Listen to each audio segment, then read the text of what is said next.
আপনি একজন coffee lover, সুন্দর বসার জায়গা খুঁজছেন আর নতুন জায়গায় যাওয়ার আগে জানতে চাচ্ছেন তাদের প্রাইসিং কেমন, এনভায়রনমেন্ট কেমন, তাহলে আমার ভিডিওগুলো আপনাকে অবশ্যই হেল্প করবে। আসসালামু আলাইকুম এভরিওয়ান, আজকে কথা বলবো আইসল্যান্ড কফি নিয়ে, যেটা উত্তরাতে অবস্থিত। এটা মূলত একটা ক্যাজুয়াল ক্যাফে রেস্টুরেন্ট, যেটাতে আপনারা কফির পাশাপাশি অনেক স্ন্যাক্স এবং বিভিন্ন ধরনের খাবার আর সেই সাথে ডেজার্টও পেয়ে যাচ্ছেন, যার মেনুটা আমি আমার ভিডিও শেষে অ্যাড করে দিব। খুব সুন্দর কোজি একটা ভাইবের সাথে আপনারা এখানে সিটিং অ্যারেঞ্জমেন্টটাও অনেক সুন্দর পেয়ে যাবেন, যেখানে বসে ঘন্টার পর ঘন্টা গল্প করা যায়।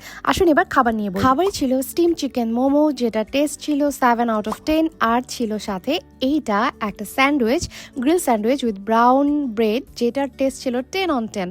এই যে আমি টেস্ট করছি, এটা অনেক মজা ছিল। আর সেই সাথে কফি, ওদের কফির কাপটা অনেক সুন্দর কিউট ছিল, আর কফির পরিমাণ এত বেশি ছিল যেটা আমি ওখানে বসে খেয়ে শেষই করতে পারিনি।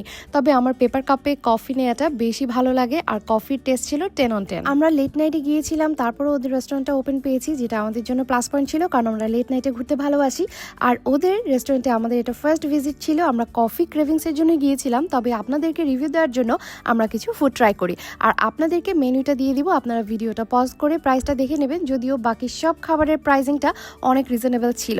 এইরকম কফি সিরিজের আরও অসংখ্য ভিডিও নিয়ে আমি আসবো আপনাদের মাঝে, আর এই ভিডিওটা আশা করি একটু হলেও হেল্প করেছে আপনাদের। যদি এরকম আরও কফি সিরিজের ভিডিও দেখতে চান, আমাকে অবশ্যই একটা ফলো করে পাশে থাকবেন। ধন্যবাদ সবাইকে।